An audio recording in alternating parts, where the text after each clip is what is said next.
ஆண்டவரும் அருமைரட்சகருமா இருக்கிற இயேசு கிறிஸ்துவின் ஆச்சரியமான நாமத்தில் தினமும் கர்த்தருடைய சத்தத்தை கேட்டுக்கொண்டிருக்கிற என்னுடைய பிள்ளைகளை வாழ்த்துகிறேன், ஆசீர்வதிக்கிறேன்.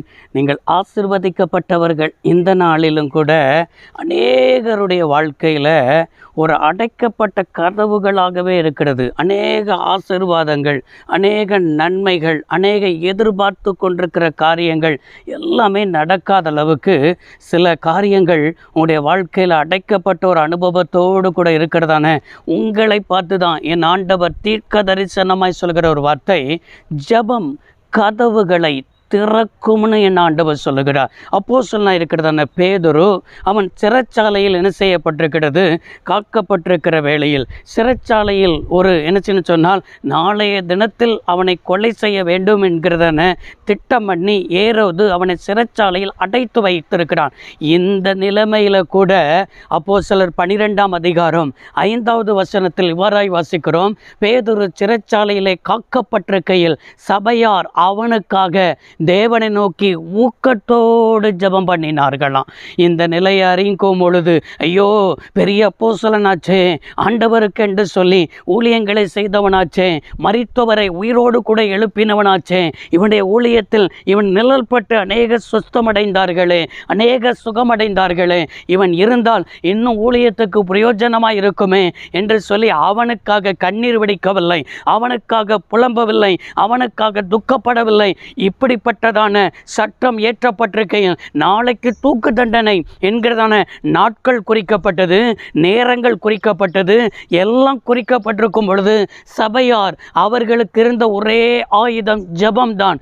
ஜெபம்தான் கதவுகளை திறக்கும், ஜெபம்தான் அற்புதங்களை செய்யும், ஜெபம்தான் காரியங்களை மாறுதலாய் முடிய பண்ணும் என்று சொல்லி சபையார் அவனுக்காக ஊக்கமாய் ஜெபித்தார்கள் என்று பார்க்கிறோம்.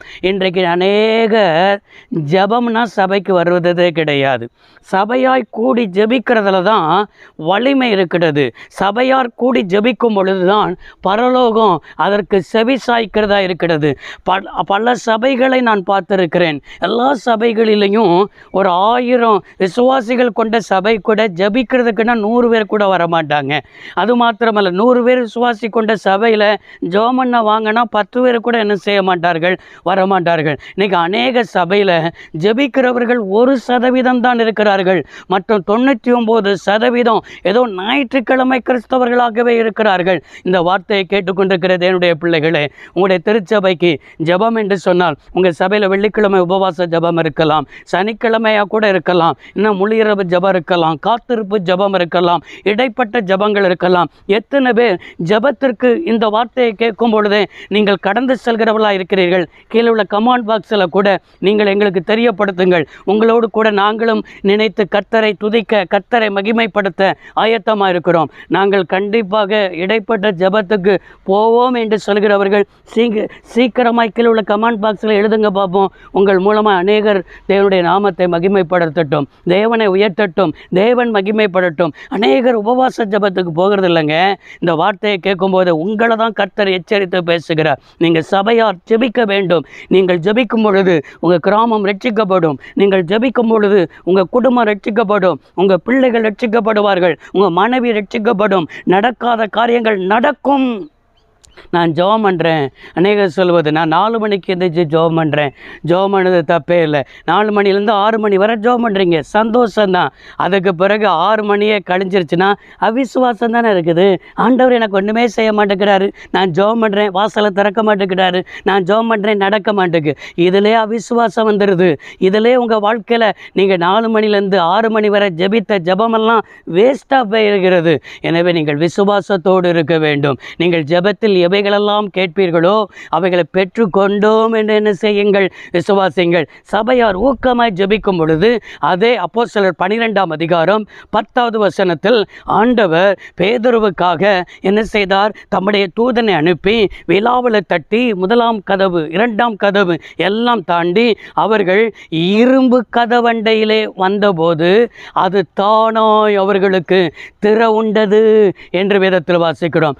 ஜெபிக்கிறதான ஒரு தேவ சபையாக இருக்கும் பொழுது ஜெபிக்கிறதான பிள்ளைகளுக்கு கதவு தானாய் திறக்கப்படும். நீங்கள் எந்த மனிதரிடத்தில் போய் நிற்க வேண்டியதில்லை, எனக்கு செய்யுங்க என்று கெஞ்ச வேண்டிய அவசியம் இல்லை. ஜெபித்து பாருங்கள், உங்களுக்காக கதவுகள் திறக்கப்படும். எதற்காய் காத்திருக்கிறீர்கள்? வேலைகளுக்காகவா? வேலையின் கதவு திறக்கப்படும், திருமணத்தின் கதவு திறக்கப்படும், குழந்தை பாக்கியத்தின் கதவு திறக்கப்படும், வீடு வாசலின் கதவுகள் திறக்கப்படும். எல்லா கதவும் உனக்காக தானாய் திறக்கப்படும். பிரிந்து போன குடும்பங்கள் உனக்காக ஆண்டவர் அற்புதம் செய்து ஒன்றிணைவதற்கு அப்படிப்பட்ட தடைகளை ஆண்டவர் மாற்றுவார். நீங்கள் ஜெபித்து பாருங்கள், அற்புதத்தை காண்பீர்கள். சர்வ வல்லமையுள்ள தேவமே, அருமை தகப்பனே, இன்றைக்கும் ஜெபம் கதவுகளை திறக்கும் என்று பேசியிருக்கிறேன். இந்த வார்த்தையின்படியே பிள்ளையுடைய வாழ்க்கையில் அற்புதங்களை செய்து உடைய நாமத்தை மகிமைப்படுத்தும். இயேசு கிறிஸ்துவின் நாமத்தில் வேண்டி கேட்கிறோம் நல்ல பிதாவே, ஆமென். கர்த்தர் ஆசீர்வதிப்பாராக. God bless you all.